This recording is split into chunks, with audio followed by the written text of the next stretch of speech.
Across the world, ancient civilizations have long been haunted by the dark realms beyond life. From the frigid underworlds to realms of endless torment, each culture has a guardian. But among them, some stand apart, terrifying, malevolent, and feared even by the gods themselves. In today's video, we'll dive deep into the shadows of mythology to uncover the scariest and most feared gods of the underworld. But be warned, their names echo through time, feared not just by mortals, but by the very gods themselves. Who are these terrifying beings that even the bravest warriors and heroes dared not defy? Let us descend together into the abyss. Number 5. Nural. A figure so terrifying that his very name sent shivers through the hearts of mortals and gods alike. Known as a bringer of chaos, Nural was no ordinary god of death. His dominion stretched beyond the battlefield and into the underworld itself. Nural was not only feared for his role in war, but for his ability to spread disease and death across vast regions.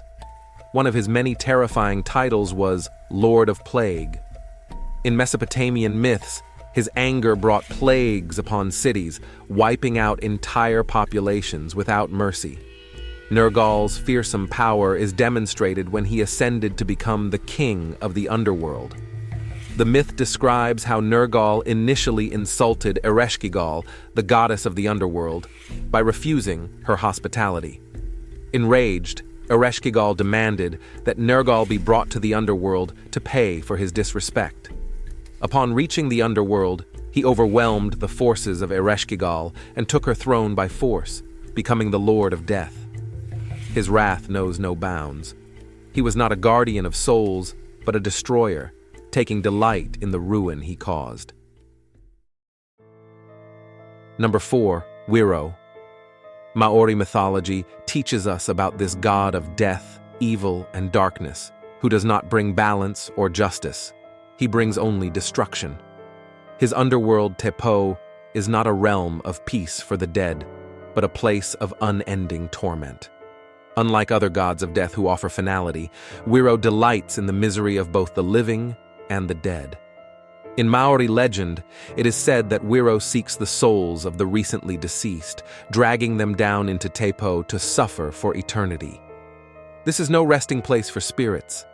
It is a dark labyrinth where souls are trapped, devoured by Wiro and his monstrous minions. One myth tells of him being constantly in conflict with his own brother, Tane, the god of forests and light. It was Tane who created life and sought to bring balance, but Wiro, jealous and vengeful, rebelled, seeking to plunge the world into chaos.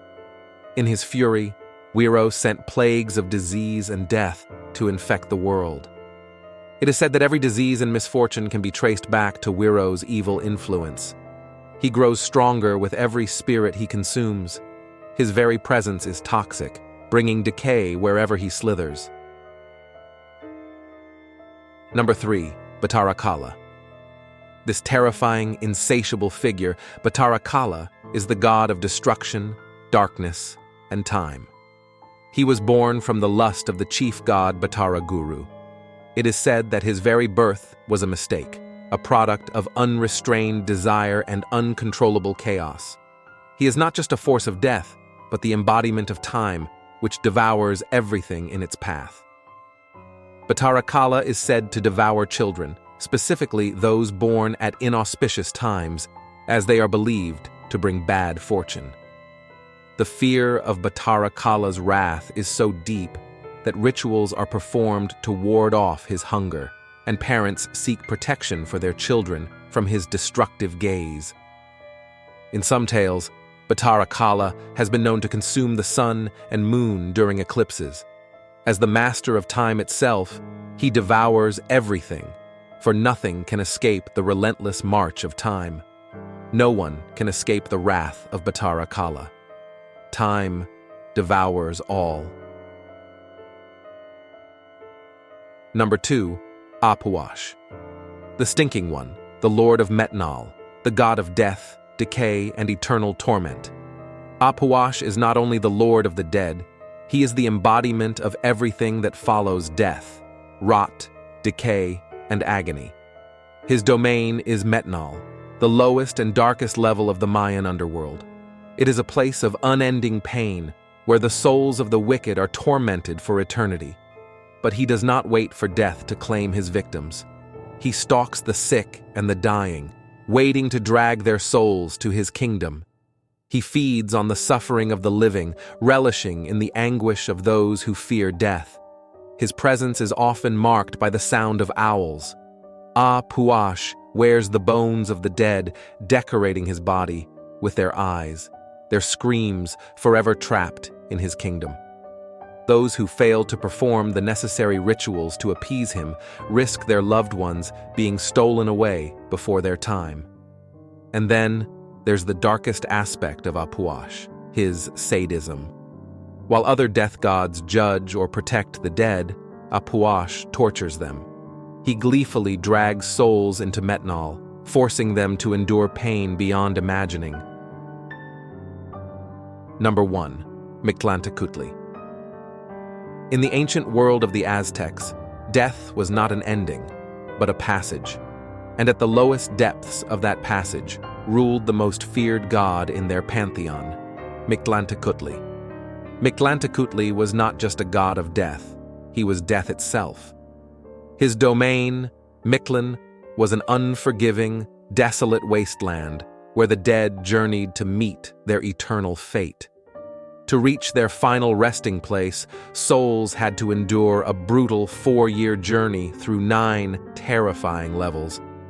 It was said that Miklin and his wife delighted in the suffering of the souls and would unleash countless horrors upon them. One of the most chilling tales of Miklin is his involvement in the creation of humanity. According to Aztec myth, the gods sought to create humans after a great flood destroyed the previous race. The gods needed the bones of the dead from Miklin, but Miklin, unwilling to give them up, set a trap for the gods. He pretended to agree.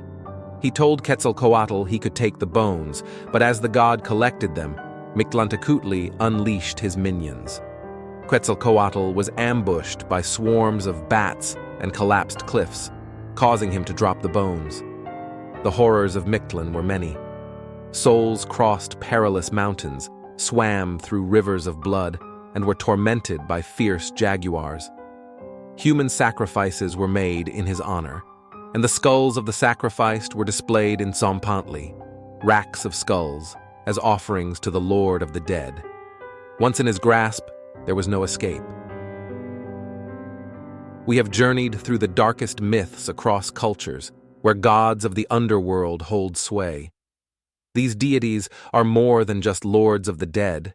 They are embodiments of fears that echo through eternity. They remind us that death, darkness, and the unknown have always captivated and terrified humanity.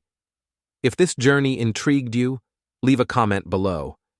Which of these gods do you find the most terrifying? Until we meet again, beware the shadows, for they may not always be empty.